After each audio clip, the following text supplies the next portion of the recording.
व्याख्यामुद्रां करसरसिजैः पुस्तकं शङ्खचक्रे विप्रद्भिन्नस्फटिकरुचिरे पुण्डरीके निषण्णः अम्लानश्रीरमृतविशदैरंशभिप्लावयन् मामाविर्भूयादनगमहिमा मानसे वागधीशः।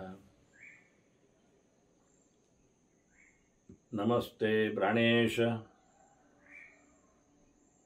प्रणतविभवायावनिमगाः नमः स्वामिन् रामप्रियतमनमन् गुरुगुण नमस्तुभ्यं भीमप्रबलतमकृष्णेष्ट भगवन् नमः श्रीमन्मध्वप्रदिश सदृशन्नो जय जय श्रीगुरुभ्यो नमः। नारायणं सुरगुरुं जगदेकनाथं भक्तप्रियं सकललोकनमस्कृतं च त्रैगुण्यवर्जितमजं विभुमाद्यमीशं वन्दे भवग्रम् अमरासुरसिद्धवन्द्यं नारायणं नमस्कृत्य नरं चैव नरोत्तमं देवीं सरस्वतीं व्यासं ततो जयमुदीरये। ವೇದವ್ಯಾಸುರ ಮಹಾಭಾರತದ ಚಿಂತಕರಿಗೆ ವಂದನೆಗಳು. ಶಾಂತಿ ಪರ್ವದ 379ನೆಯ ಪ್ರವಚನ. ಧರ್ಮರಾಜ ಯಾಗದ ಯೋಗದ ಚಿಂತನೆಯನ್ನು ಇಟ್ಟಿದ್ದಾನೆ. ಸರ್ವತ್ಯಾಗವನ್ನು ಹೊತ್ತು ನಿಂತ ಯೋಗ, ಸರ್ವಸಂಗವನ್ನು ಹೊತ್ತು ನಿಂತ ಯಾಗ, ಇದೆರಡನ್ನು ಆತ ಹತ್ತಿರ ಇದೆ, ಯಾವುದು ಇದರಲ್ಲಿ ಶ್ರೇಷ್ಠ ಅನ್ನುವ ನೆಲೆಯಲ್ಲಿ ಆತ ಪ್ರಶ್ನಿಸಿದಾಗ ಭೀಷ್ಮರು ಹೇಳುತ್ತಾರೆ, ಎರಡು ಚೆನ್ನಾಗಿದೆ ಅಂತಲೇ ಹೇಳುತ್ತಾರೆ. ಉಭೌ ಧರ್ಮವು ಮಹಾಭಾಗವು ಉಭೌ ಪರಮ ದುಷ್ಟರು. ಎರಡೂ ಧರ್ಮಗಳನ್ನು ನಡೆಸುವುದು ಬಹಳ ಕಷ್ಟವೇ, ತಿಳ್ಕೊಳ್ಳುವುದು. ಜೊತೆಯಲ್ಲಿ ಎರಡು ಬಹಳಷ್ಟು ಎತ್ತರದ್ದೇ, ಮಹತ್ವಪೂರ್ಣವಾದ್ದೇ. ಉಭೂ ಮಹಾಫಲವು, ನಮಗೆ ಅದು ಫಲವನ್ನು ಕೊಡುವುದರಲ್ಲಿ ಅತ್ಯಂತ ಪ್ರಶಸ್ತವಾದವುಗಳಿದ್ದಾವೆ. ಇದು ಎರಡನ್ನೂ ಸಹ ಹಿಂದಿನವರು ನಡೆಸಿಕೊಂಡು ಬಂದಿದ್ದ. ತಾತ ಸದ್ವಿಹಿ ಆಚರಿತವು ಉಭೌ. ಇದೆರಡನ್ನು ಎಲ್ಲರೂ ಸಹ ಬಹಳ ಸುಂದರವಾಗಿ ನಡೆಸಿಕೊಟ್ಟಿದ್ದಾರೆ ಸಜ್ಜನರು ಅಂತ. ಅದಕ್ಕೆ ನಿನಗೆ ಒಂದು ಹಿಂದಿನ ಇತಿಹಾಸವನ್ನು ಹೇಳುತ್ತೇನೆ ಅಂತ ಭೀಷ್ಮರು ಕಪಿಲ ಋಷಿಯ ಜೊತೆಯಲ್ಲಿ ದನ ಮಾತಾಡಿದೆ. ದನದ ಒಳಗೆ ಕೂತ ಸ್ಯೂಮರಶ್ಮಿ ಋಷಿ ಮಾತಾಡಿದ್ದಾನೆ. ಹಾಗಾಗಿ ಈ ಕಥೆಯನ್ನು ಅವರು ಉಲ್ಲೇಖ ಮಾಡುತ್ತಾರೆ. ಹಿಂದಿನ ಘಟನೆ ನಹುಷರಾಜನ ಚಿಂತನೆಯಲ್ಲಿ ಬಂದದ್ದು. ಬಹಳ ಒಳ್ಳೆಯ ರೀತಿಯಿಂದ ಆತ ಶಾಸ್ತ್ರವನ್ನು ನೋಡಿಕೊಂಡು ಆಮನಾಯಮನ ಪಶ್ಯನಿಹಿ ಪುರಾಣಂ ಶಾಶ್ವತಂ ಧ್ರುವಂ, ಏನು ತಪ್ಪಿಲ್ಲದ ಶ್ರುತಿ ವೇದ, ಅದನ್ನು ಮತ್ತೆ ಮತ್ತೆ ಪರಿಗಿಸಿಕೊಂಡ, ಅದು ಸನಾತನವಾದಂತಹ ಮಾತು, ಯಾವತ್ತು ನಮಗೆ ಮೌಲಿಕವಾದ ಚಿಂತನೆಯನ್ನು ಕೊಡುವಂಥದ್ದು. ಇದನ್ನು ನೋಡಿಕೊಂಡು ನಹುಷಃ ಪೂರ್ವಂ ಆಲೇಭೆ ತ್ವಷ್ಟು ಗಾಂ ಇತಿನ ಶ್ರುತ. ಅವನು ತ್ವಷ್ಟು ಯಾಗ ಮಾಡಿದ, ಅದರಲ್ಲಿ ದನವನ್ನು ಆಹುತಿಯಾಗಿ ಬೆಳೆಸಿಕೊಳ್ಳಲಿಕ್ಕೆ ನೆಲೆಗೊಂಡ. ಗವಾಲಭನ ವೇದದಲ್ಲಿ ಹೇಳಿದಂತೆ ದನವನ್ನೇ ಯೂಪಕ್ಕೆ ಕಟ್ಟಿ ಬಲಿ ಕೊಡುವ ಒಂದು ಕತೆ. ಹೀಗೆ ಹೊರಟಾಗ ಅಲ್ಲಿ ಋಷಿ ಇದ್ದ. ಅವನಿಗೆ ಅರ್ಥ ಆಯಿತು, ದನವನ್ನು ಉಪಯೋಗಿಸಬಾರದು ಎನ್ನುವ ನೆಲೆಯಲ್ಲಿ ಆತ ಮಾತಾಡಲಿಕ್ಕೆ ಶುರು ಮಾಡಿದ. ತಾನ್ ನಿಯೋಕ್ತಾಂ ಅಧೀನಾತ್ಮ ಸತ್ವಸ್ಥಃ ಸಂಯಮೇರತಃ. ಬಹಳಷ್ಟು ಸಾತ್ವಿಕವಾದ ಭಾವವುಳ್ಳವ, ಲೋಕದಲ್ಲಿ ಹಿಂಸೆಯನ್ನು ಇಷ್ಟಪಡದವ, ಹಾಗಾಗಿ ತುಂಬ ಕರುಣೆಯಿಂದ ಜ್ಞಾನವಾನ್ ನಿಯತಾಹಾರ, ಹಿಂಸೆ ಕಡಿಮೆಯಾಗಲಿಕ್ಕೆ ತಿನ್ನುವುದರಲ್ಲೇ ಕಡಿಮೆ ಮಾಡಿಕೊಂಡವ, ಒಳ್ಳೆ ಭಗವದೆಚ್ಚರವನ್ನು ಸಂಪಾದನೆ ಮಾಡಿದವ. ದದರ್ಶ ಕಪಿಲಸ್ತತ. ಈ ರೀತಿಯಾದ ಕಪಿಲ ಋಷಿ ಆ ಯಜ್ಞವನ್ನು, ಆ ಸಂಗತಿಯನ್ನು, ದನಬಲಿಯನ್ನು ನೋಡಿದ. ಕೂಡಲೇ ಮಾತಾಡ್ತಾನವನು, ಸಬುದ್ಧಿಮುತ್ತಮಾಂ ಪ್ರಾಪ್ತಃ ನೈಷ್ಠಿಕೀಂ ಅಕುತೋ ಭಯಾಂ. ಅವನಿಗೆ ಯಾರ ಹೆದರಿಕೆ ಇಲ್ಲ, ಮಾತಾಡಿದರೆ ವಿರೋಧಿಸುವಂಥದ್ದು ಅಲ್ಲ, ಕಂಡದ್ದನ್ನು ಹೇಳುವಂತಹ ಕ್ರಮ. ಅದರಲ್ಲಿ ಉತ್ತಮವಾದಂತಹ ಅವನಲ್ಲಿ ಬುದ್ಧಿ ಇದೆ, ಗಟ್ಟಿತನ ಇದೆ ಶಾಸ್ತ್ರೀಯವಾಗಿ. ಹಾಗಾಗಿ ಅವನು ಸ್ವರ ಮಾಡಿದ, ಸದ್ದು ಮಾಡಿದ, ಹೇಳಿದ. ಆದರೆ ಅವನಿಗೆ ಗಟ್ಟಿ ಸ್ವರ ಇರಲಿಲ್ಲ, ಗಟ್ಟಿಯಾಗಿ ಹೇಳುವಷ್ಟು ಅವನಲ್ಲಿ ಗಟ್ಟಿತನ ಇಲ್ಲ. ರಾಜನಿಗೆ ವಿರೋಧ ಹೇಳಬೇಕಲ್ಲ. ಹಾಗಾಗಿ ಭಯ ಇಲ್ಲ, ಹೇಳಲಿಕ್ಕೆ ಭಯ ಇರಲಿಲ್ಲ. ಹೇಳುವಲ್ಲಿ ಸ್ವರವನ್ನು ಮೆಲ್ಲ ಮಾಡಿ ಹೇಳ್ತಾನೆ. ಸ್ವರೇಣ ಶಿಥಿಲಃ ಎಂತ ಅಂತ ಹೇಳಿದ? ಅಸತ್ಯಾಹ ವೇದಾಹ ಅಂದ. ವೇದಗಳು ಸರಿ ಇಲ್ಲ ಅಂತ ಹೇಳಿದ. ಇತ್ಯಬ್ರವೀತ್ ಸಕರತ್ ಹೇಳಿದ್ದೊಮ್ಮೆಲೆ ಅವ. ಆಗ ಅವನ ಅಭಿಪ್ರಾಯ ಅರ್ಥ ಆಯಿತು, ಏನು ವಿಷಯ ಅಂತ. ಆಗ ದನವೇ ಮಾತಾಡ್ತದೆ, ಉತ್ತರ ಕೊಡ್ಲಿಕ್ಕೆ ಶುರು ಮಾಡ್ತದೆ. ದನ ಅಂದರೆ ದನದೊಳಗೆ ಋಷಿ ಪ್ರವೇಶ ಮಾಡಿ ಸಬ್ಜೆಕ್ಟ್ ಮಾತಾಡ್ತಾರೆ. ಈ ಸಿದ್ಧಿಗಳು ಇದ್ದಾಗ ಪರಕಾಯ ಪ್ರವೇಶ ನಡೀತದೆ. ಅದರ ಬಗ್ಗೆ ಬಹಳಷ್ಟು ಮಾತುಗಳನ್ನು ಉದ್ಧವನಿಗೆ ಕೃಷ್ಣ ಹೇಳಿದ್ದಾನೆ. ಸಿದ್ಧಯೋಷ್ಟಾದಶ ಪ್ರೋಕ್ತ ಅಂತ ಹೇಳಿ 18 ಸಿದ್ಧಿಗಳಿವೆ. ಯಾವ ರೀತಿಯಲ್ಲಿ ಪರಕಾಯ ಪ್ರವೇಶ ಮಾಡಲಿಕ್ಕೆ ಬರ್ತದೆ ಅನ್ನುವುದನ್ನು, ಅಲ್ಲಿ ಯಾವುದ ಪ್ರಾಣಿ ದೇಹವನ್ನು ಪ್ರವೇಶ ಮಾಡಲಿಕ್ಕೆ ಬರ್ತದೆ.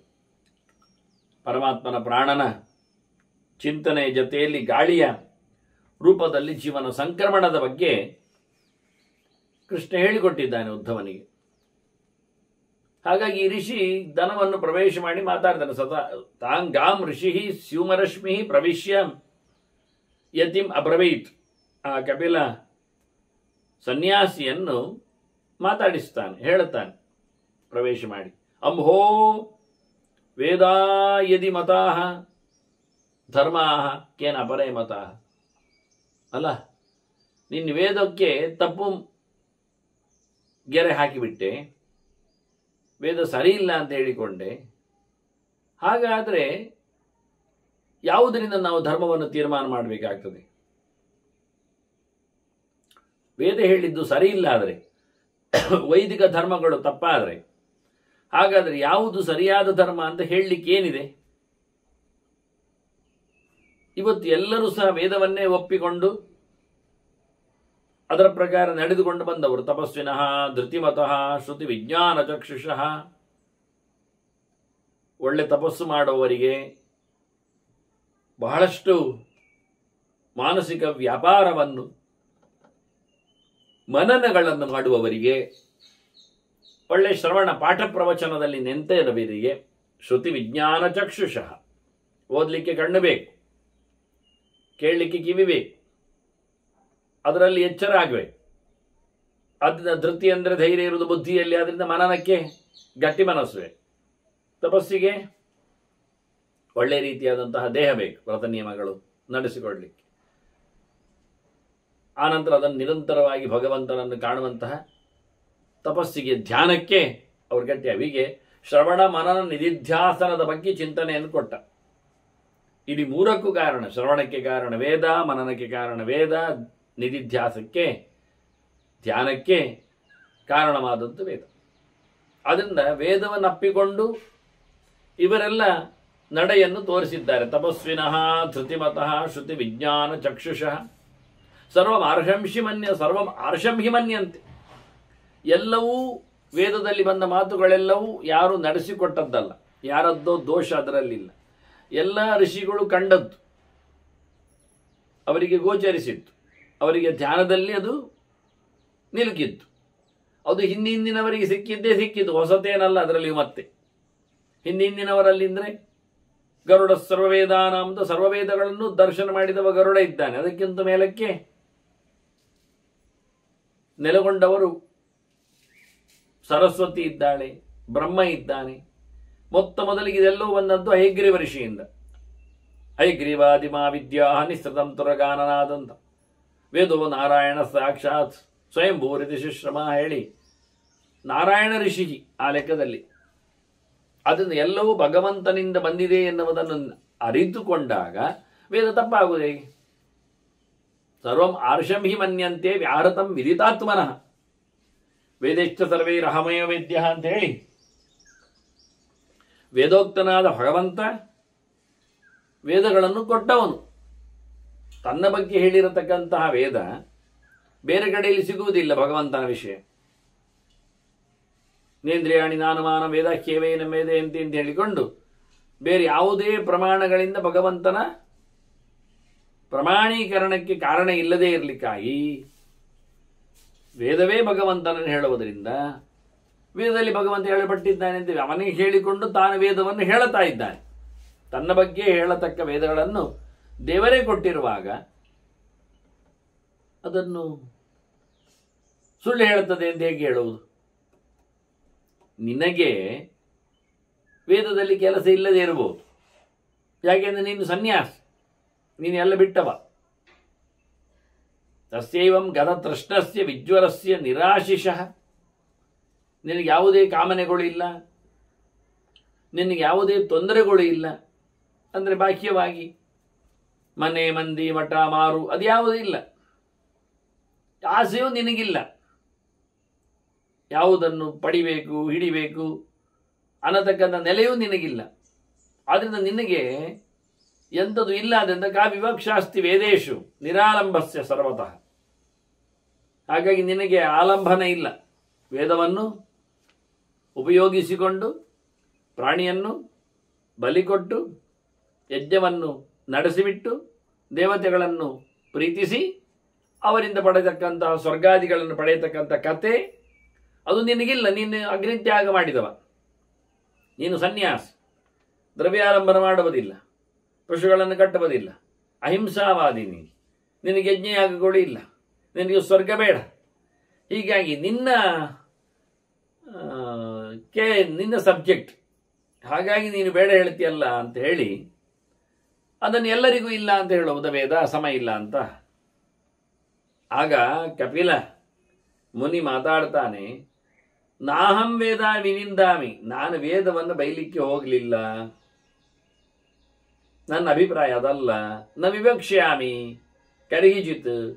ನಾನು ಏನನ್ನು ವಿರೋಧವಾಗಿ ಹೇಳುತ್ತಾ ಇಲ್ಲ ಯಾವುದರಲ್ಲಿ. ವಾಸ್ತವವಾಗಿ ವಿಷಯನ್ನು ಕೇಳಿದರೆ ಈಗ 4 ಆಶ್ರಮದವರಿದ್ದಾರಲ್ಲ, ಬ್ರಹ್ಮಚಾರಿಗಳು, ಗೃಹಸ್ಥರು, ವಾನಪ್ರಸ್ಥರು, ಸನ್ಯಾಸಿಗಳು ಅಂತ, ಅವರೆಲ್ಲರದ್ದು ಬೇರೆ ಬೇರೆಯಾಗಿರತಕ್ಕಂತಹ ಕರ್ಮಗಳಿವೆ. ಬ್ರಹ್ಮಚಾರಿಗೆ ಇರತಕ್ಕಂಥ ಕರ್ಮಗಳು ಗೃಹಸ್ಥನಿಗಲ್ಲ. ವಾನಪ್ರಸ್ಥನಾಗುವಾಗ ಅವನು ಗೃಹಸ್ಥ ಧರ್ಮಗಳನ್ನೆಲ್ಲ ಹೊತ್ತು ಬರುವುದಿಲ್ಲ. ಸನ್ಯಾಸಿ ಎಲ್ಲವನ್ನು ಬಿಟ್ಟಿರ್ತಾನೆ, ಆದರೂ ಅವರಿಗೆ ಬೇರೆ ಕರ್ಮಗಳು ಇರ್ತವೆ. ಅದನ್ನು ಅವರವರ ಆಶ್ರಮದ ಕರ್ಮಗಳು ಅವರವರಿಗಿದೆ. ಆದರೆ ಎಲ್ಲರಿಗೂ ಗುರಿ ಒಂದೇ ಅಲ್ವಾ?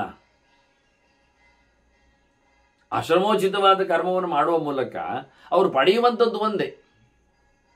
ಆಶ್ರಮೋಚಿತವಾಗಿ ಮಾಡಬೇಕೇ ಆಗಿ, ಇಲ್ಲಾದರೆ ಸಮಾಜ ಉಚ್ಚಿತ್ತಗೊಳ್ಳುತ್ತದೆ, ಹೆಚ್ಚು ಕಡಿಮೆ ಆಗ್ತದೆ. ಅದನ್ನು ಅವರವರ ಧರ್ಮವನ್ನು ಅವರು ಮಾಡಿಕೊಟ್ಟಾಗ ಸಂಪೂರ್ಣವಾದಂಥ ಬೆಳವಣಿಗೆ ಇರ್ತದೆ. ಆದ್ದರಿಂದ ಆಶ್ರಮ ಬೇರೆ ಆದರೂ ಫಲ ಒಂದೇ. ನನ್ನ ಆಶ್ರಮ ಯತ್ಯಾಶ್ರಮ, ನಿನಗೆ ಸಂಬಂಧ ಇಲ್ಲ, ನೀನು ವೇದ ಬಿಟ್ಟವ, ಹಾಗೀಗೆ ಹೇಳಿಕೊಂಡ್ರು ನಾವು ಪಡೆಯುವಂತಹ ರಿಸಲ್ಟ್ ಒಂದೇ. ಆದ್ದರಿಂದ ನೀನು ಹಾಗೆ ಹೇಳಲಿಕ್ಕೆ ಬರುವುದಿಲ್ಲ ಅಂತ. ಪೃಥಗಾ ಶ್ರಮಿಣಾಂ ಕರ್ಮಾಣಿ ಏಕಾರ್ಥಾನೀತಿನ ಶ್ರುತಂ. ಎಂತ ಮಾಡಿದ್ರು ಸ್ವರ್ಗಾದಿಗಳನ್ನು ಪಡೆಯುವಲ್ಲಿ ಎಲ್ಲ ಆಶ್ರಮದವರಿಗೂ ವೇದ ಹೇಳ ಚಿಂತನೆ ಅಂತ ಹೇಳಿಕೊಂಡು ಅದನ್ನು ನೀವು ಸ್ವರ್ಗ ಶಬ್ದವನ್ನು ಬೇರೆ ಅರ್ಥದಲ್ಲಿ ಹೇಳಿ, ಅದನ್ನು ಮೋಕ್ಷದವರೆಗೆ ಹೇಳಿರಿ. ಎಷ್ಟೋ ಬಗೆಯ ಅವಾಂತರ ಸ್ವರ್ಗಗಳನ್ನೆಲ್ಲ ನಿಲ್ಲಿಸಿಬಿಡಿ. ಆದರೂ ಪ್ರತಿಯೊಬ್ಬರದ್ದು ಉಪಯೋಗಿಯಲ್ಲಿ ಕೇಳಿದರೆ ಸ್ವರ್ಗ ಪ್ರಾಪ್ತಿಯಲ್ಲೇ. ಎಲ್ಲರೂ ಸಾಯ್ತಾರೆ. ಗಚ್ಚತ್ಯೇವ ಪರಿತ್ಯಾಗಿ. ಸನ್ಯಾಸಿಯು ಸಾಯಲಿಕ್ಕುಂಟು, ವಾನಪ್ರಸ್ಥನು ಮುಗಿದು ಹೋಗ್ತಾನೆ, ಗೃಹಸ್ಥನು ಇಲ್ಲ ಆಗ್ತಾನೆ, ಬ್ರಹ್ಮಚಾರಿಯು ಕಾಣೆಯಾಗುವುದುಂಟು, ಹೋಗಿಬಿಡುವುದುಂಟು. ಹಾಗಿರುವಾಗ ಇವರೆಲ್ಲರೂ ಸಾಯುವ ವಿಷಯದಲ್ಲಿ ಸಾಧನೆ ಮಾಡಿಕೊಂಡೇ ಹೊರಡುವಾಗ ಪ್ರತಿಯೊಬ್ಬರಿಗೂ ಮಂಗಳಾಯನ ಇದೆ, ಸ್ವರ್ಗದೆಡೆಗೆ ಪಯಣ ಇದೆ. ದೇವಯಾನಾಹಿ ಪಂಥಾನಃ ಚತ್ವಾರಃ ಶಾಶ್ವತಾವತಃ. 4 ಪ್ರಕಾರದಲ್ಲಿಯೂ ಸಾಧನೆ ಮಾಡಿಕೊಂಡವರಿಗೆ ಔನ್ನತ್ಯವನ್ನು ಪಡೆಯಲ್ಲಿ 4 ದಾರಿಗಳು ಉಂಟೇ ಉಂಟು. ಅದರಲ್ಲಿ ಮೇಲೆ ಕೆಳಗೆ ಇರ್ತದೆ. ತೇಷಾಂ ಜ್ಯಾಯ ಗನೀಯಸ್ತ್ವಂ ಉಂಟು. ಯಾಕೆ? ಬಲೇಶು ಉಕ್ತಂ ಬಲಾಬಲ. ಪಡೆಯುವಂತಹ ಸಿದ್ಧಿಯಲ್ಲಿ ಹೆಚ್ಚು ಕಡಿಮೆ ಉಂಟು. ಸನ್ಯಾಸಿಗೆ ಸಿಗತಕ್ಕಂಥ ಅತ್ಯಂತ ಎತ್ತರದ ಸ್ಥಾನಮಾನಗಳು ವಾನಪ್ರಸ್ಥನಿಗಿಲ್ಲ. ವಾನಪ್ರಸ್ಥನಿಗಿದ್ದಷ್ಟು ಗೃಹಸ್ಥನಿಗೆ ಸಿಗುವುದಿಲ್ಲ. ಗೃಹಸ್ಥನಿಗೆ ಸಿಗಿದಷ್ಟು ಬ್ರಹ್ಮಚಾರಿಗೂ ಸಿಗುವುದಿಲ್ಲ. ಅವನದ್ದು ಸಮಾಜ ಬಾಧ್ಯತೆ ಕಮ್ಮಿಯಾಗಿದೆ. ಹೀಗಾಗಿ ಇವರಲ್ಲಿ ಆಶ್ರಮಗಳಲ್ಲಿ ಮೇಲೆ ಕೆಳಗೆ ಉಂಟು ಎನ್ನುವುದು ಸತ್ಯ. ಅವರಿಗೆ ಸಿಗತಕ್ಕಂಥ ಮರ್ಯಾದೆಯಲ್ಲಿ, ಫಲದಲ್ಲಿ ನಾವು ವ್ಯತ್ಯಾಸವನ್ನು ನೋಡಲಿಕ್ಕೆ ಬರ್ತದೆ. ಹಾಗಾಗಿ ಸತ್ಯವಾಗಿದೆ. ಈಗ ನಾನು ಹೇಳಿದ್ದು ವೇದದಲ್ಲಿ ದನವನ್ನು ಕಡಿಯಲಿಕ್ಕಿಲ್ಲ ಅಂತ. ಅಂದ್ರೆ ಇದು ಅಹಿಂಸೆಯ ವಾದ ನಾನು ಮಾಡಿದ್ದೆ. ವೇದದಲ್ಲಿ ಅಹಿಂಸೆಯ ವೇದಕ್ಕಿಂತ ಬೇರೆ ಮಿಗಿಲಾದ ವಾದವನ್ನು ವೇದದಲ್ಲಿ ಪ್ರತಿಷ್ಠೆ ಮಾಡಲಿಕ್ಕೆ ಕಾಣ್ತದ ನಮಗೆ? ಯದತ್ರ ಕಿಂಚಿತ್ ಪ್ರತ್ಯಕ್ಷ ಅಹಿಂಸಾಯ ಪರಂ ಮತಂ ವೃತೆ. ಅಹಿಂಸೆಗಿಂತ ಮಿಗಿಲಾದ ಯಾವುದಾದ್ರೂ ಧರ್ಮ ಕಾಣ್ತದ ವೇದದಲ್ಲಿ? ಆಗಮ ಶಾಸ್ತ್ರೇಭ್ಯ ಬ್ರೂಹಿ ತದ್ ಯದಿ ಪಶ್ಯಸಿ. ನಿನಗೆ ಆಗಮಗಳಲ್ಲಿ, ಮಾತುಗಳಲ್ಲಿ, ವೇದಗಳಲ್ಲಿ, ಶಾಸ್ತ್ರಗಳಲ್ಲಿ ಅದಕ್ಕಿಂತ ಮಿಗಿಲಾದದ್ದು, ಹಿಂಸೆಗಿಂತ ಅಹಿಂಸೆಗಿಂತ ಮಿಗಿಲಾದದ್ದು, ಹಿಂಸೆ ಮಾಡಬಾರದು ಎಂತಕ್ಕ ಸಂಗತಿಗಳಿಂದ ಮಿಗಿಲಾದದ್ದು ಏನಾದರೂ ಧರ್ಮ ಕಾಣ್ತದ? ಹೇಳು, ಹೇಗಿರುತ್ತದೆ ಅಂತ.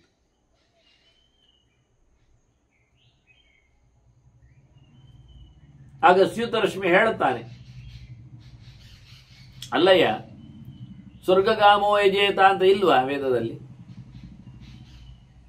ಹಾಗೆ ಎಂತೆಂಥದೆಲ್ಲ ಪಶುಗಳನ್ನೆಲ್ಲ ಯೂಪಕ್ಕೆ ಕಟ್ಟಲಿಕ್ಕೆ ಉಂಟು, ಯಾವ ದೇವತೆಗಳಿಗೆ ಏನು ಆಹುತಿ ಕೊಡಲಿಕ್ಕೆ ಉಂಟು ಅಂತ ಹೇಳಿಕೊಂಡು ಅವನು ಬಯಸಿದ್ದನ್ನು ಪಡಿತಾನೆ. ಉಪಯೋಗವೇದದ್ದೇ ತಾನೇ. ಅದನ್ನು ಇಲ್ಲೇ ಹೇಳುವ ಪ್ರಾಣಿ ಬಲಿ ಉಂಟಲ್ಲ, ಮತ್ತೆ ಪ್ರಾಣಿಗಳ ಹೆಸರೇ ಉಂಟಲ್ಲ, ಅಜಶ್ಚ ಅಶ್ವಶ್ಚ ಮೇಷಶ್ಚ ಗೌಶ್ಚ ಪಕ್ಷಿಗಣಾಶ್ಚಯೇ ಗ್ರಾಮಾರಣ್ಯಾಶ್ಚ ಔಷಧಯ ಪ್ರಾಣಸ್ಯಾನ್ನಂ ಇತಿ ಶ್ರುತಿ. ಇಡೀ ಜಗತ್ತನ್ನು ನೋಡಿಕೊಳ್ಳುವವನು, ಚೇಷ್ಟಗನು, ಈ ಮೂಗಿನಲ್ಲಿ ಕೂತು ನಮ್ಮನ್ನು ಚೇಷ್ಟೆಗೊಳಿಸುವ ಪ್ರಾಣನಿಗೂ ಮುಖ್ಯನಾದವನು, ಅವನನ್ನು ತಂದವನು, ಅವನ ಸ್ವಾಮಿ, ಅವನಿಗೆ ಇದೆಲ್ಲವೂ ಆಹುತಿಯಾಗಿದೆ. ಊರಿನ ಪ್ರಾಣಿಗಳು, ಕಾಡಿನ ಪ್ರಾಣಿಗಳು, ಆನಂತರ ಭತ್ತ ಮುಂತಾದ ಔಷಧಿಗಳು, ಧಾನ್ಯಗಳು, ಮತ್ತೆಲ್ಲವೂ, ಪಕ್ಷಿಗಳು ಸಹ ರಾಶಿಗಟ್ಟಲೆ, ಶೇನೆಯಾಗ ಅಂತೆಲ್ಲ ಉಂಟು. ಇವೆಲ್ಲವೂ ಭಗವಂತನಿಗೆ ಊಟವೇ. ಭಗವಂತನ ನಂತರದಲ್ಲಿ ಪ್ರಾಣನಿಗೂ ಇದು ಪ್ರಸಾದವೇ ಆಗಿದೆ. ಮತ್ತೆ ಮನುಷ್ಯರಿಗೆ ಅಲ್ಲಿಂದ ತಥೈವ ಅನ್ನಂ ಯಹರಹ ಸಾಯಂ ಪ್ರಾತಃ ನಿರೂಪ್ಯತೆ. ಯಜ್ಞಶೇಷ್ಟಾಸಿನಸ್ತಂತಹ ಮುಚ್ಯಂತೆ ಸರ್ವಕಿಲ್ ವಿಷಯ ಅಂತ ಹೇಳಿಕೊಂಡು ಯಜ್ಞಶೇಷದ ಅಶನ ಮಾತ್ರವೇ ಯೋಗ್ಯ ಅನಿಸ್ತದೆ. ಇಲ್ಲದೆ ಹೋದಲ್ಲಿ ಏ ಭಜಂತಿ ಆತ್ಮಕಾರಣಾತ್ ಅಂತ ಹೇಳಿ ಮುಂಜತೇತು ಅಘಂಪಾಪಾಹ, ತಾವಾಗಿಯೇ ತಮ್ಮ ಊಟವನ್ನು ಬೇಯಿಸಿಕೊಂಡಲ್ಲಿ ಅವರು ಪಾಪಿಗಳಾಗ್ತಾರೆ ಅಂತ ಹೇಳಿ ಕೃಷ್ಣನೇ ಹೇಳಿರುವ ಮೂಲಕ ಹೀಗೆ ಪ್ರತಿಯೊಬ್ಬರೂ ದೇವರಿಗೆ ಸಮರ್ಪಿಸಿಯೇ ಅನ್ನವನ್ನು, ಅಶನವನ್ನು ತಿನ್ನುವುದನ್ನು ಮಾಡಲಿಕ್ಕೆ, ಅದರಿಂದ ಯಜ್ಞಕ್ಕೆ ಸಮರ್ಪಿತವಾದಂತಹ ಬಲಿ, ಅದರ ಅಶನ ಅನ್ನುವುದು ಸಮರ್ಪಕವಾಗಿದೆ ಅಲ್ವಾ? ಅದಕ್ಕಾಗಿ ಇವನ್ನೆಲ್ಲ ಕೊಟ್ಟದ್ದು. ಹಾಗಾಗಿ ಇವರು ಹಗಲು ರಾತ್ರಿ ಅನ್ನದೇ ಪ್ರತಿನಿತ್ಯವೂ ಸಹ 2 ಹೊತ್ತು ಊಟಕ್ಕೋಸ್ಕರ 2 ಹೊತ್ತು ಸಹ ಯಜ್ಞವನ್ನು ಇಟ್ಕೊಂಡಿದ್ದಾರೆ. ಸಾಯಂ ಪ್ರಾತಃ ಅಗ್ನಿಹೋತ್ರಂ ಜುಹೋತಿ ಅಂತ ಹೇಳಿಕೊಂಡು ಗೃಹಸ್ಥನಾದವನಿಗೆ 2 times ಮನೆಯಲ್ಲಿ ಅಗ್ನಿ ಕಾರ್ಯ ಇದೆ. ಹಾಗಾಗಿ ಆ ಅಗ್ನಿಯನ್ನು ಮುಂದುವರಿಸಿಕೊಂಡವ ಅಶನಾದಿಗಳನ್ನು ನಡೆಸಲಿಕ್ಕೆ ಅವನಿಗೆ ಅವಕಾಶ ಇದೆ. ಸನ್ಯಾಸಿಗೆ ಇಲ್ಲ, ಅಗ್ನಿಹೋತ್ರವಿಲ್ಲ, ರಾತ್ರಿ ಆದಿ ಅಶನಗಳು ಇರುವುದಿಲ್ಲ, ಹಗಲಿ ಇರ್ತದೆ ಭಿಕ್ಷೆ. ಅವನ ಮನೆಯಲ್ಲಿ ಮನೆ ಅಂತ ಇಲ್ಲ, ಅವನಿಗೆ ಬೆಂಕಿ ಅಂತ ಇಲ್ಲ. ಅದನ್ನು ಅವನು ಭಿಕ್ಷೆ ಪಡೆಯಲಿಕ್ಕೆ ಅದೇ ಒಂದು ಹೊತ್ತು.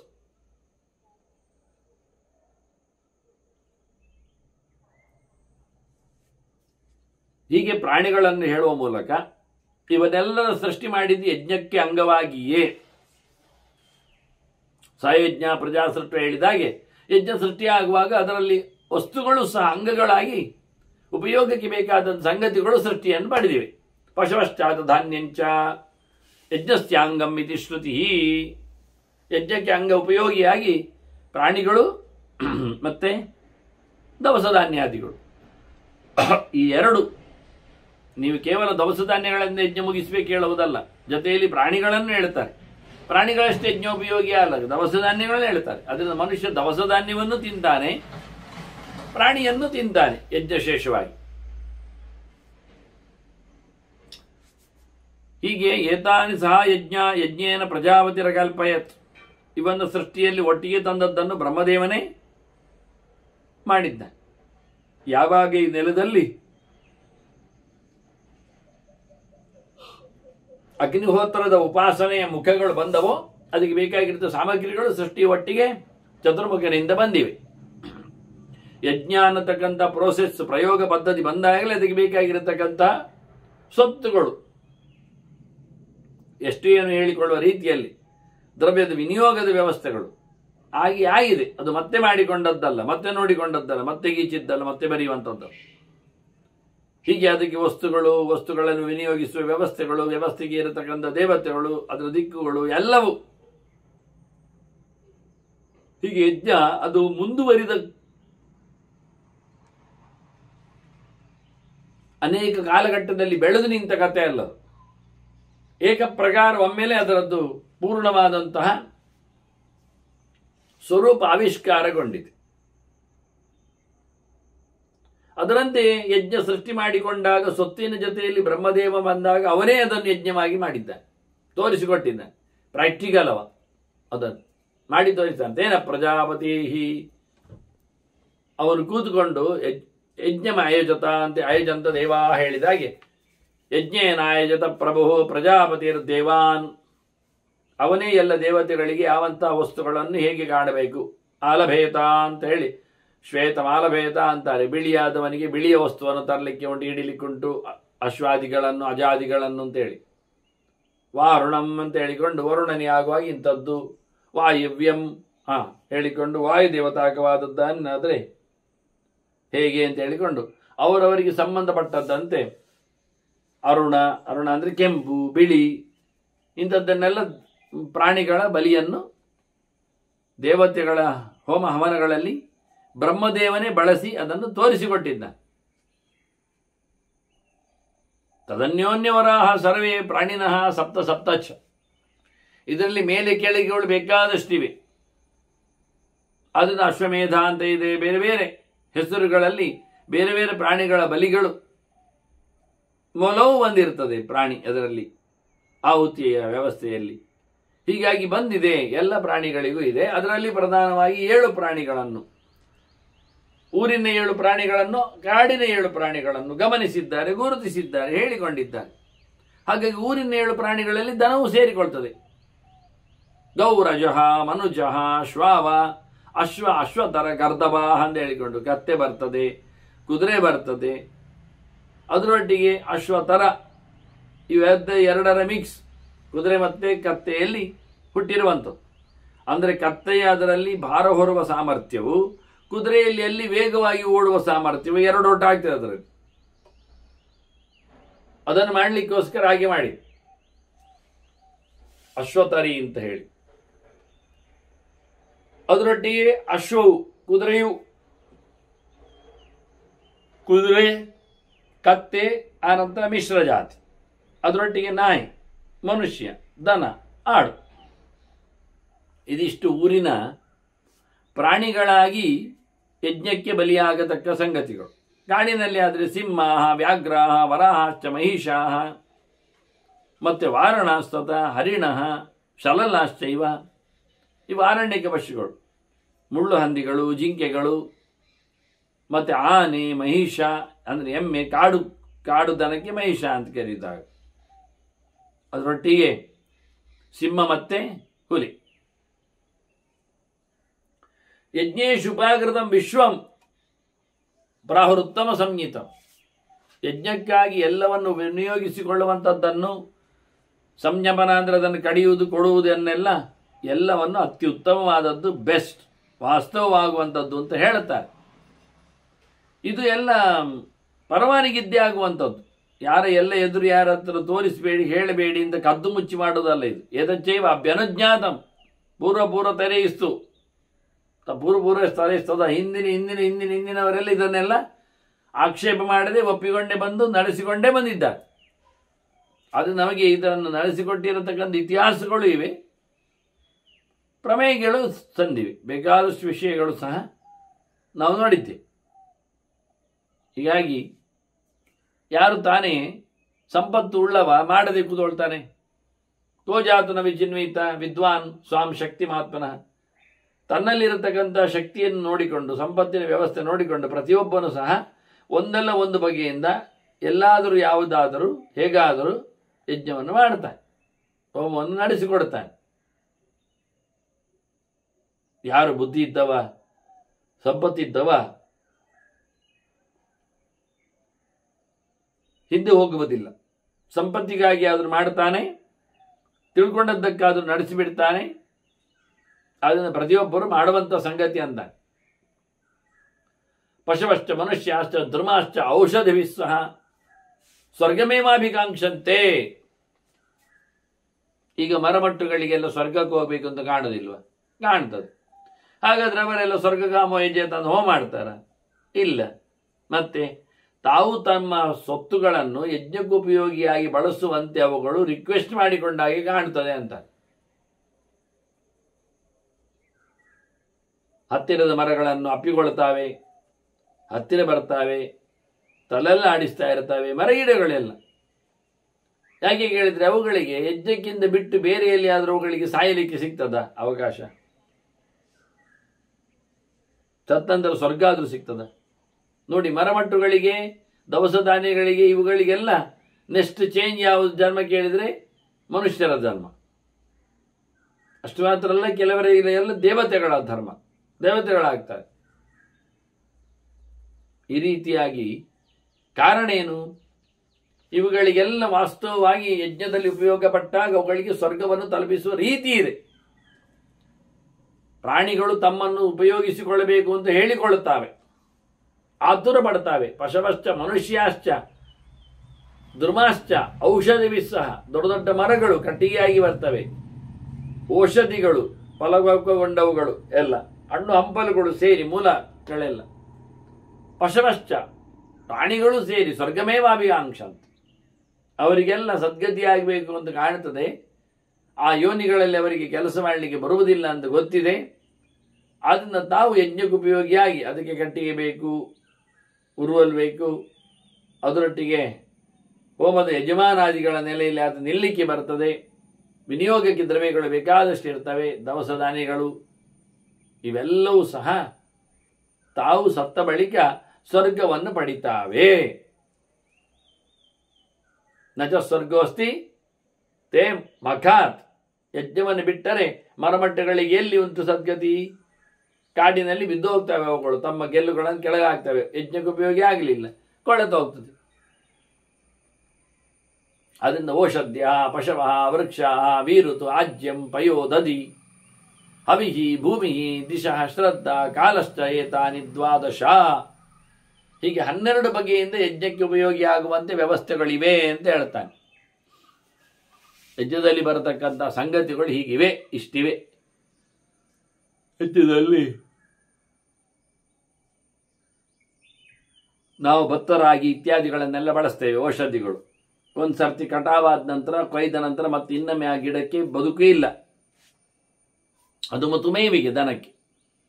ಅದರೊಟ್ಟಿಗೆ ಪಶುಗಳು, ಮರಗಳು ಕಟ್ಟಿಗೆಗಾಗಿ, ವೀರುತ್ ಬುಷಸ್ ಅಂದರೆ ದರ್ಬೆ, ಮುದ್ದೆಯಾಗಿ ಬೆಳೆಯುವಂಥದ್ದನ್ನೆಲ್ಲ ದರ್ಬೆಯಾಗಿ ಉಪಯೋಗಿಸಲಿಕ್ಕೆ ಬರ್ತದೆ. ತುಪ್ಪ ಆಜ್ಯಂ, ಪಯ ಹಾಲು, ದಧಿ ಮೊಸರು. ನೋಡಿ ಎಷ್ಟೆಲ್ಲ ಬಂತು ಅಂತ ದನದ್ದು ಇಲ್ಲಿ. ಹವಿಹಿ ಹವಿಸ್ಸು, ಆನಂತರ ಭೂಮಿ ಮಾಡುವ ತಾಣ ನೆಲ, ಅದರೊಟ್ಟಿಗೆ ದಿಕ್ಕುಗಳು, ಮತ್ತು ಅವನಲ್ಲಿರತಕ್ಕಂಥ ಶ್ರದ್ಧೆ, ನಡೆಸ್ತೇನೆ ಅನ್ನತಕ್ಕಂಥ ಯೋಚನೆ, ಅದನ್ನು ವಿಶ್ವಾಸದಲ್ಲಿ ಪ್ರೀತಿಯಲ್ಲಿ ಮಾಡಿಕೊಳ್ಳುವ ಕಥೆ ಅದು. ಅದರೊಟ್ಟಿಗೆ ಟೈಮ್, ಕಾಲ, ಆಗುವುದು ಆಗದೇ ಇರುವುದೆಲ್ಲ ಕಾರಣ ಕಾಲವೇ. ಅಂದ್ರೆ ಇದಿಷ್ಟು ಸೇರಿಕೊಂಡಾಗುವಂಥದ್ದು ಯಜ್ಞ. ಇದು ಯಜ್ಞದ ಅಂಗಗಳು. ಇದರೊಟ್ಟಿಗೆ ಋತು ಯಜುವಂಶಧಾಮಾನಿ ಋತ್ವಿಜಶ್ಚಾಪಿ ಷೋಡಶ, ಅದರೊಟ್ಟಿಗೆ ಋತ್ವಿಜರು ಬೇಡವಾ ಹೋಮಕ್ಕೆ? ಬೇಕು, ಅವರನ್ನು ಸೇರಿಸ್ತೇವೆ. ಅದರೊಟ್ಟಿಗೆ ಋಗ್ಯಜು ಸಾಮಗಳು ಬೇಡವಾ? ಅಥರ್ವ ಅದರಂತೆ ಮಂತ್ರಗಳು ಅಲ್ಲೇ ಉಂಟು. ಹಾಗಾಗಿ 3 ವೇದಗಳು ಸೇರ್ಲಿಕ್ಕೆ ಉಂಟು. 3 ವೇದಗಳ ಪಾರಾಯಣ, ಚಿಂತನೆ, ಅಥವಾ ಅಗ್ನಿ ಒಂದು ಕಡೆಯಿಂದ ಇನ್ನೊಂದು ಕಡೆ ಅಗ್ನಿಯ ಶಿಫ್ಟ್ ವ್ಯವಸ್ಥೆ, ಪಾತ್ರದ ಶಿಫ್ಟ್ ವ್ಯವಸ್ಥೆ, ಇದಕ್ಕೆಲ್ಲ ಇಟ್ಟುಕೊಂಡೆ ಹಿಂದೆ. ಹೀಗಾಗಿ ಇವೆಲ್ಲ ಯಜ್ಞದಲ್ಲಿ ಒಟ್ಟು 16 ಜನ ಆದರೆ ಅಗ್ನಿರ್ಜ್ಞೇಯ ಗೃಹಪತಿ ಅವನು ಸಪ್ತದಶ 17ನೇವ. ಬೆಂಕಿ ಅದನ್ನು ಬಿಟ್ಟದ ನೀವು ಯಜ್ಞದಲ್ಲಿ, ಅವನಿಲ್ಲದೆ ಗಾರಬತ್ತಿ ಅಗ್ನಿ, ಅದರಲ್ಲೇ ಎಲ್ಲ ಕಾರ್ಯಕ್ರಮಗಳು ಮನೆಯಲ್ಲಿ ಆಗುವಂಥದ್ದು. ಅದನ್ನು ಅಂಗಾನ್ಯತಾನಿ ಯಜ್ಞಸ್ಯ ಯಜ್ಞೋ ಮೂಲ ಮಿತಿ ಶ್ರುತಿ. ಅಂದ್ರೆ ಯಜ್ಞ ಮಾಮೂಲಿ, ಮೂಲ ಎಲ್ಲದಕ್ಕೂ. ಅದಕ್ಕೆ ಬೇಕಾಗಿರತಕ್ಕಂಥ ದ್ರವ್ಯಗಳೆಲ್ಲ ಇವುಗಳು, ಇವೆಲ್ಲ ಅಂಗಗಳು. ಅಂಗಗಳಿಗೆಲ್ಲ ಉಪಯೋಗಕ್ಕೆ ಬಂದಾಗೆಲ್ಲ, ಚೇತನಗಳಿಗೆಲ್ಲ, ಅದರಲ್ಲಿ ಅಂಶಗಳಿಗೆಲ್ಲ ಮೋಕ್ಷ ಇದೆ, ಬಿಡುಗಡೆ ಇದೆ, ಸ್ವರ್ಗ ಇದೆ, ಪುಣ್ಯಲೋಕ ಇದೆ. ವಾಸ್ತವವಾಗಿ ಇದರಲ್ಲಿ ನಾವು ಧನವನ್ನು ಎಲ್ಲಿ ತಂದಿದ್ದೇವೆ ಕೇಳಿದರೆ, ಗ್ರಾಮ್ಯದ ಅರಣ್ಯ, ಊರಿನ ಪ್ರಾಣಿಗಳು ಅನ್ನುವಲ್ಲಿ ಬಂತಲ್ಲ ನೇರ. ಅದಲ್ಲದೆ ದನದ ಉಪಯೋಗವನ್ನು ಮಾಡಿಕೊಳ್ಳುವ ಮೂಲಕ ನಾವು ಎಲ್ಲ ಅಲ್ಲಿಯೂ ಯಾವತ್ತೂ ಸಹ ದನದ ಹೋಮವನ್ನು ನಡೆಸಿಕೊಡ್ತಾನೇ ಇದ್ದೆ. ಹೇಗೆ ಕೇಳಿದರೆ, ತುಪ್ಪ ಅದರದ್ದೇ ಅಲ್ವಾ, ತುಪ್ಪ ಇಲ್ಲದಿದ್ರೆ ಯಜ್ಞ ಆಗ್ತದ? ಅದನ್ನ ತುಪ್ಪವನ್ನು ನಡೆಸಿಕೊಟ್ಟದ್ದೇ ದನ. ಅದನ್ನು ದನದ ಆಲಂಬನ ಆಯ್ತಾ, ಉಪಯೋಗಕ್ಕೆ ಬಂತ. ಆಜ್ಯೇನ ಪಯಸ ದದ್ನ, ಇನ್ನು ಪಂಚಗವ್ಯ ಆಗಲಿಕ್ಕೆ ಹಾಲು ಮೊಸರು ಹಾಕಲಿಕ್ಕೆ ಉಂಟು, 2 ಸಹ ಇರಬೇಕು. ಇಲ್ಲಾದ್ರೂ ಉಪಯೋಗಕ್ಕೆ ಬರ್ತದೆ ಯಜ್ಞದಲ್ಲಿ. ಅದರಿಂದ ಹಾಲು ಮೊಸರು ಇವನ್ನು ಅವರು ಬಳಸ್ತಾರೆ. ಈ ರೀತಿಯಾಗಿ ದನಕ್ಕೆ ಬಳಸುವ ಮೂಲಕ ಪುಣ್ಯವನ್ನು ನಾವು ಕೊಡಲೇಬೇಕು. ಅದರ ಪಂಚಗವ್ಯ ಆಗಿದ್ರೆ, ಅದರ ಅಭಿಷೇಕ ಆಗಿದ್ರೆ, ಅದರಲ್ಲಿ ಮುಳುಗಿಸಿ ಹೋಮ ಮಾಡುವುದಾಗಿದ್ರೆ, ಕ್ಷೀರಾಕ್ತಾಜ್ಯಾಭಿರಿಷ್ಯತೆ ಅಂತ ಹೇಳಿಕೊಂಡು ಹಾಲು ತುಪ್ಪವನ್ನು ಸಂಕ್ರಮಿಸಿಕೊಂಡು ಮಾಡತಕ್ಕಂಥ ಹೋಮ ಸಮಿದೆ ಹೋಮದಲ್ಲಿ. ಹೀಗಾಗಿ ಆಜ್ಯೇನ ವಯಸ್ಸ ದದ್ನ ಶಕರ್ತ ಅಮಿಕ್ಷಯ ತ್ವಚ. ಇನ್ನು ಸೆಗಣಿ, ಅದನ್ನು ಶುದ್ಧಕ್ಕೆ ಉಪಯೋಗಿಸ್ತೇವೆ. ಅದನ್ನ ದನ ಇಲ್ಲದೆ ಯಜ್ಞ ಆಗ್ತದ? ಅದು ಬೇಕು. ಮತ್ತೆ ಅಗ್ನಿಯನ್ನು ಉಳಿಸಿಕೊಳ್ಳುವಲ್ಲಿ ಕೆಲವೊಮ್ಮೆ ಹಿಂದೆ ಎಲ್ಲ ಬೆರಣಿಯಲ್ಲಿ ಒಣಗಿದ ಸೆಗಣಿಯ ತುಂಡಿನಲ್ಲಿ, ರಾಶಿಯಲ್ಲಿ ಅದನ್ನು ಚಟ್ಟೆ ಮಾಡಿಡ್ತಾರೆ ಹಪ್ಪಳದ ಹಾಗೆ. ಹಾಗಾಗಿ ಸೆಗಣಿಯ ಅಂದ್ರೆ ಅಂಬಿಯ ಹಪ್ಪಳ ಹೇಳಿಕೊಳ್ಳುವ ಹಾಗೆ, ದಪ್ಪನೆಯ ಮಾಂಬಳ ಮಾಡಿಕೊಂಡಾಗಿ. ಹಾಗಾಗಿ ಅಂಬಿಯನ್ನು ಅದು ಒಣಗಿಸಿಕೊಂಡು ಕೂತಾಗ ಅದನ್ನು ಇರಲಿ, ಅಂತೂ ಹಸಿಯೇ ಇವತ್ತು ಬಿದ್ದದ್ದು, ಈಗ ಬಿದ್ದದ್ದು, ನೆಲ ಮುಟ್ಟದ್ದೆಲ್ಲ ಬೇಕು ಅಂತ ಸುಮಾರು ಕೆಲಸ ಉಂಟು. ಅದನ್ನು ಉಪಯೋಗಿಸಿಕೊಳ್ಳುವುದರಿಂದ ನಿಮಗೆ ಗೋಯಜ್ಞ ಅಂತ ಮಾಡಿದಾಗ ಆಗ್ಲಿಲ್ವಾ? ಯಾವುದೇ ಪ್ರಕಾರದಲ್ಲಿ ಆದರೂ ಧನವನ್ನು ನಾವು ಯಜ್ಞದಲ್ಲಿ ಉಪಯೋಗಿಸಿಕೊಳ್ತಾ ಇದ್ದೆ. ಬಾಲೈ ಶೃಂಗೇಣ ಪಾದೇನ ಸಂಭವಂತೇವ ಗೌರ್ಮಖ, ಅವುಗಳನ್ನು ಬರಿಬೇಕು ಹೇಳ್ತೇವೆ ಯಜ್ಞ ಮಾಟಕ್ಕೆ. ದನದ ಪ್ರವೇಶ ಅಂತಿದೆ, ಗೋ ಪ್ರವೇಶ ಅಂತ. ಹಾಗಾಗಿ ಅವಳು ಏನು ಮಾಡದಿದ್ರು ಮನೆಗೆ ಬಂದಿವೆ, ಕಾಲನ್ನು ತರಿಸಿವೆ, ಏನೋ ಮುಟ್ಲಿಕ್ಕಿರ್ತದೆ. ಹೀಗಾಗಿ ಎಲ್ಲ ವಿಷಯಗಳಲ್ಲಿ ಅದು ತಿಂದು ಹೋಗ್ತದೆ. ಅದರಿಂದ ಗವಾವಲಂಬನ ಎನ್ನುವುದು ಯಜ್ಞೋಪಯೋಗಿಯಾಗಿ ದನ ಇಲ್ಲ ಹೇಳುವುದು ಕಷ್ಟ. ಯಾವುದೇ ಪ್ರಕಾರದಲ್ಲಿಯೂ ಆಗಬಹುದು ಅದರ ಕೆಲಸ. ಹೀಗಾಗಿ ಗೌರ್ಮಕ ಆಗ್ತದೆ ಆಗಿದೆ. ವಹಂತಿ ಸಂಭೂಯ ಸಹರ್ತಿಗ್ಭಿ. ಇನ್ನು ಹೇಳುವುದಾದ್ರೆ, ಯಜ್ಞಂ ವಹಂತಿ ಸಂಭೂಯ ಸಹರ್ತಿಗ್ಭಿ ಸದಕ್ಷಿಣೆ, ಯಜ್ಞಕ್ಕೆ ದಕ್ಷಿಣೆಯೂ ಅಂಗವಾಗಿ ಬರ್ತದೆ. ಎಷ್ಟಾದರಷ್ಟು ಕೊಟ್ಟವ ಕೃಷ್ಣಾರ್ಪಣ ಬಿಡಲಿಕ್ಕೆ ಉಂಟೇ ಉಂಟು. ಅದನ್ನು ಯಜ್ಞಗಳು ಬಹಳ ಅಂಗಗಳಾಗ್ತವೆ, ಸೇರಿಕೊಳ್ತಾವೆ. ಅದರೊಟ್ಟಿಗೆ ಯಜ್ಞಾರ್ಥಾನಿ ಸೃಷ್ಟಾನಿ, ಎಲ್ಲ ಸೃಷ್ಟಿ ಮಾಡಿದ್ದು ಲೋಕದಲ್ಲಿ ಯಾವುದೇ ಕರ್ಮವನ್ನು ಮಾಡುವಾಗ ಅದನ್ನು ಯಜ್ಞ ಆಗಿಸಿಕೊಳ್ಳಿಕ್ಕೆ, ಊಟವೂ ಯಜ್ಞ, ದಾನವೂ ಯಜ್ಞ, ಹಾಗೆ ಅದನ್ನು ಯಜ್ಞ ಆಗಿಸಿಕೊಳ್ಳಿಕ್ಕೋಸ್ಕರ ಇಡೀ ಅನ್ನಮಂಟಪವನ್ನೇ ಯಜ್ಞಕ್ಕೋಸ್ಕರ ಎಲ್ಲವನ್ನು ಯಜ್ಞಾರ್ಥಾನಿ ದೃಷ್ಟಾನಿ ಇವೆಲ್ಲ ಬಂದದ್ದು ಹಾಗೆ. ಇದನ್ನೆಲ್ಲ ಹಿಂದಿನವರು ಮಾಡಿಕೊಂಡು ಬಂದಿದ್ದಾರೆ. ಏವಂ ಪೂರ್ವತರ ಸರ್ವೇ ಪ್ರವೃತ್ತಾಶ್ಚೈವ ಮಾನವ. ಯಾರು ಇದನ್ನು ಬಿಟ್ಟುಕೊಂಡದ್ದಿಲ್ಲ, ಹಿಂದಿನಿಂದ ಬಂದ ಸುದ್ದಿಯೇ ಇದು. ವೇದ ಹೇಳುವಾಗಲೇ ಅಗ್ನಿ ಪೂರ್ವೇಭಿ ಋಷಿಭಿ ನೂತನ ಇರುತ್ತೆ ಹೇಳಲಿಲ್ವ? ಕೂತ ಅಂತೇಳಿ ಮುಂದಿನವರಿಗೂ ಅದನ್ನು ಸಂಕ್ರಮಣಗೊಳಿಸಿದೆ. ಅದನ್ನು ಅಗ್ನಿ ಸಮಾರಾಧನೆ, ಅದಕ್ಕೆ ಆಹುತಿಗಳ ಪ್ರಕ್ಷೇಪ, ಅನೇಕ ಪ್ರಕಾರಗಳಲ್ಲಿ, ದವಸ ಧಾನ್ಯಗಳಲ್ಲಿ, ಮರಮಟ್ಟುಗಳ ಸಮಿದೆಯ ಪರ್ಪಸ್ಸಿನಲ್ಲಿ, ದನದ ಹಾಲು ಮುಂತಾದ ಸಂಗತಿಗಳಲ್ಲಿ, ತುಪ್ಪ ಮುಂತಾದ ವಸ್ತುಗಳಲ್ಲಿ, ಪಂಚಗವ್ಯ ಆಗಲಿಕ್ಕೆ, ಪಂಚಾಮೃತ ಆಗಲಿಕ್ಕೆ ಹಾಲು ತುಪ್ಪ ಮೊಸರು ಬೇಕೇ ಬೇಕು. ಗೋಮಯ ಗೋಮೂತ್ರಗಳು ಬೇಕಾಗ್ತವೆ ಅಧಿವಾಸಗಳಲ್ಲಿ. ಹೀಗಾಗಿ ಪ್ರಧಾನವಾಗಿ ಗೋವಿನ ಯಜ್ಞಗಳು ಅನ್ನುವ ನೆಲೆಯಲ್ಲಿ ಗೋವಿನ ಅನೇಕ ಉಪಕಾರಗಳನ್ನು ನಾವು ನಡೆಸಿಕೊಟ್ಟದ್ದನ್ನು ನೋಡಿ ಬರ್ತೇವೆ. ಅದರಿಂದ ಯಜ್ಞಾಂಗಗಳಿಗೆ ಯಾವತ್ತೂ ಮೋಸ ಇರುವುದಿಲ್ಲ. ನೈನಸ್ತಿ ನಾಭಿದೃಕ್ಯತೆ ಕಿಂಚನ ನಾರಭತೆ. ಯಾರು ನಿಜವಾಗಿ ಯಜ್ಞವನ್ನು ಮಾಡಲಿಕ್ಕೆ ಹೇಳಿದೆ ಅಂತ ಮಾಡ್ತಾರೆ, ಅವರು ನಿಜವಾಗಿ ಶಾಸ್ತ್ರೀಯವಾದಂತಹ ನೆಲೆಯಲ್ಲಿದ್ದಾರೆ ಅಂತ ಅರ್ಥ. ಬೂಟಾಟಿಕೆಗಾಗಿ ಬಲಾತ್ಕಾರವಾಗಿ ಮಾಡಬೇಕಲ್ಲ ಅಂತ ಹೇಳಿಕೊಂಡು ಇನ್ನೊಬ್ಬರಲ್ಲಿ ಮಾಡಿಸಿ ಮಾಡಿ ಆಯಿತು ಅಂತ ಹೇಳುವಂಥದ್ದು ಅದು ದೊಡ್ಡ ಸಂಗತಿ ಆಗುವುದಿಲ್ಲ. ಯತಿಗಳು ಎಲ್ಲವನ್ನು ಬಿಟ್ಟವರು, ಅವರು ಮಾಡುವುದಿಲ್ಲ. ಆದರೆ ಉಳಿದದ್ದು ಮಾಡುವವರು ಹೇಗೆ ಮಾಡಬೇಕು ಅಂದರೆ, ಯಜ್ಞಗಳನ್ನು ನಡೆಸುವಾಗ ಯಜ್ಞ ಎಷ್ಟವ್ಯಮಿತ್ಯೇವ ಯೋ ಯಜತಿ ಅಪಲೇಪ್ಸ್ಯ ಅಪಲೇಪ್ಸಯ, ಅವನು ಯಾವುದೇ ರೀತಿಯಾದ ಆಸೆ ಇಲ್ಲದೆ, ಫಲಾಕಾಂಕ್ಷೆ ಇಲ್ಲದೆ ಯಜ್ಞ ಮಾಡ್ತಾನೆ. ನಿರಾಶೀಹಿ ಅಂತ ಹೇಳಿಕೊಂಡಾಗ ಯಜ್ಞ ಎಷ್ಟವೇ ವಿತ್ಯೇವ ಮಾಡಲಿಕ್ಕೆ ಉಂಟು ಹಾಗೆ ಹೇಳಿಕೊಂಡಾಗೆ.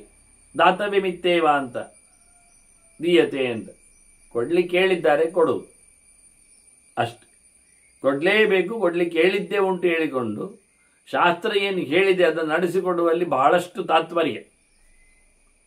ಆದ್ದರಿಂದ ಯಜ್ಞ ಮಾಡಬೇಕು ಅಂತ ಹೇಳಿದ್ದಾರೆ, ಮುಗಿದೋಯ್ತು ಮಾಡೋದು. ಹಾಗಾದರೆ ಪ್ರಾಣಿಯ ಕಥೆಯನ್ನು ಕೇಳಿದರೆ ಪ್ರಾಣಿಗೆ ಸ್ವರ್ಗ ಸಿಗ್ತದೆ, ಅವುಗಳಿಗೆ ಯಜ್ಞ ಮಾಡಲಿಕ್ಕೆ ಬರುವುದಿಲ್ಲ. ಯಾರಾದರೂ ಮಾಡಿದ್ರಲ್ಲಿ ಸೇರಬೇಕು, ಸೇರಿಕೊಂಡದ್ರಲ್ಲಿ ಅವರಿಗೆ ಸಂಪತ್ತು ಸಿಗ್ತದೆ. ಆದ್ದರಿಂದ ಯಾರಿಗೂ ಹಿಂಸೆ ಅಂತ ಹೇಳಿಕೊಳ್ಳದೆ ಅದನ್ನು ಸನ್ಯಾಸಿಗಳು ಮಾಡಲಿಕ್ಕೆ ಆಗ್ತದೆ ಆ ಲೆಕ್ಕಾಚಾರದಲ್ಲಿ. ಅದರಿಂದ ಅವನು ಹೇಳುವಂಥ ರೀತಿ ಅದು. ಏನಸ್ತಿ ನಾರಭತೆ ನಾವಿದೃಕ್ಯತಿ, ಮತ್ತೆ ಅದರ ಮೇಲೆ ದ್ರೋಹ ಇಲ್ಲ, ದ್ವೇಷ ಇಲ್ಲ. ಯಜ್ಞೈ ಎಷ್ಟವ್ಯಮಿತ್ಯೇವ ಯೋ ಯಜತಿ ಅಪಲೇಪ್ಸಿಯ ವಿಧೇಯ ವಿಧಿನಾ ವಿಧಿಯುಕ್ತಾನಿ ತಾರಯಂತಿ ಪರಸ್ಪರಂ.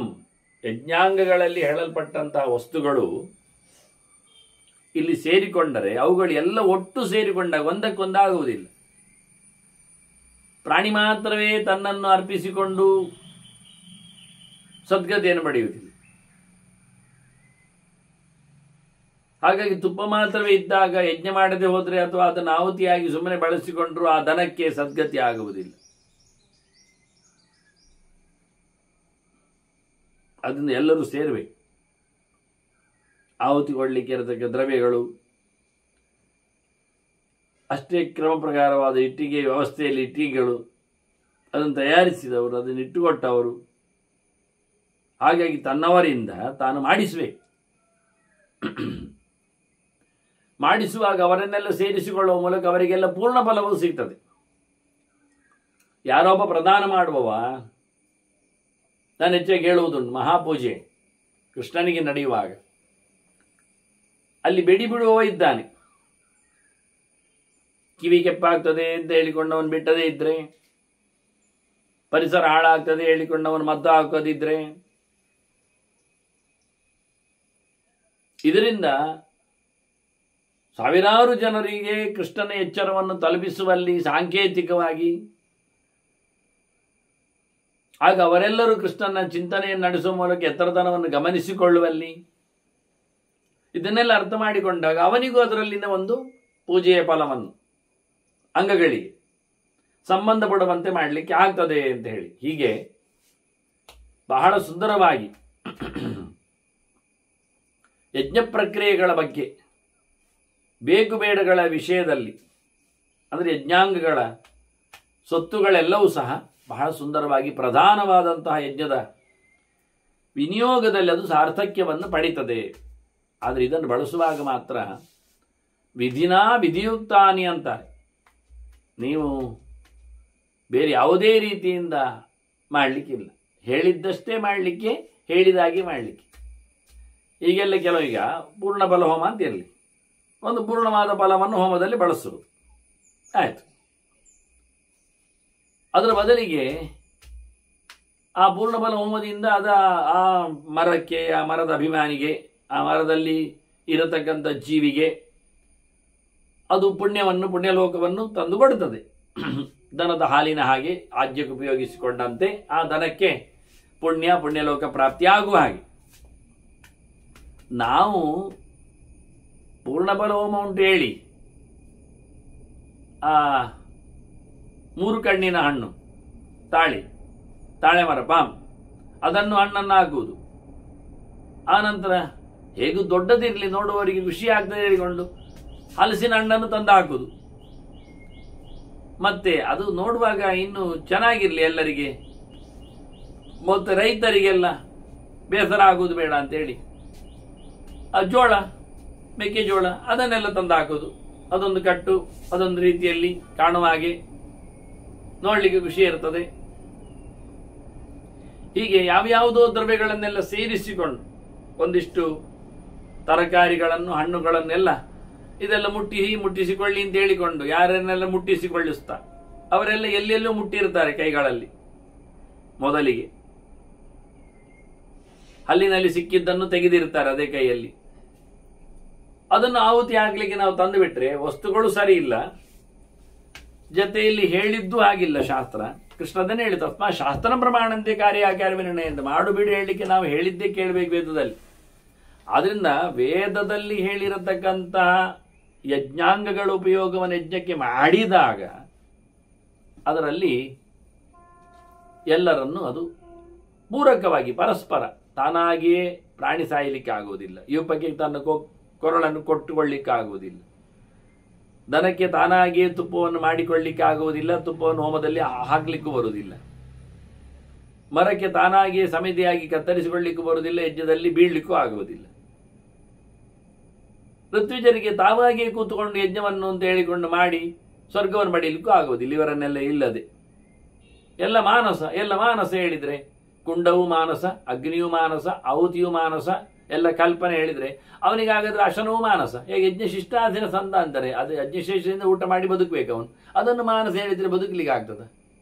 ಕೊನೆಗೆ ಸ್ವರ್ಗವೂ ಮಾನಸಲ್ಲಿ. ಈಗ ಸ್ವರ್ಗ ಸಿಕ್ಕಿದಾಗಿ ಹೀಗೆ ಕೂತ್ಕೊಳ್ಳೋದು ಕಣ್ಣು ಮುಚ್ಚಿ, ಆ ಸ್ವರ್ಗದಲ್ಲಿದ್ದೇನೆ, ಯಜ್ಞ ಆಯಿತು, ಆದ ತಕ್ಷಣ ಮುಂದುವರಿದದು ಭಾಗ. ಅದರಿಂದ ಅದಾಗುವುದಿಲ್ಲ. ಪ್ರತ್ಯಕ್ಷವಾಗಿ ಎಲ್ಲ ಪದಾರ್ಥಗಳ ವಿನಿಯೋಗವನ್ನು ಹೇಳುವ ಮೂಲಕ ಅವುಗಳಿಗೂ ವಿಶೇಷವಾದಂತಹ ತಾನಮಾನ, ತನಗೂ ಅದರಲ್ಲಿ ಬರತಕ್ಕಂತಹ ಸಮ್ಮಾನ ಅನ್ನುವ ನೆಲೆಯಲ್ಲಿ ಯಜ್ಞದ ಒಂದು ಪೂರ್ಣ ಚಿತ್ರವನ್ನಿಲ್ಲಿ ಚಿಂತನೆಗೆ ತಂದಿದ್ದಾರೆ. ಮುಂದಿನ ಮಾತುಗಳ ಚಿಂತನೆಗೆ ಮತ್ತೆ ಸೇರುವಲ್ಲಿಗೆ ಒಂದಿಗೆ ಶ್ರೀಕೃಷ್ಣ.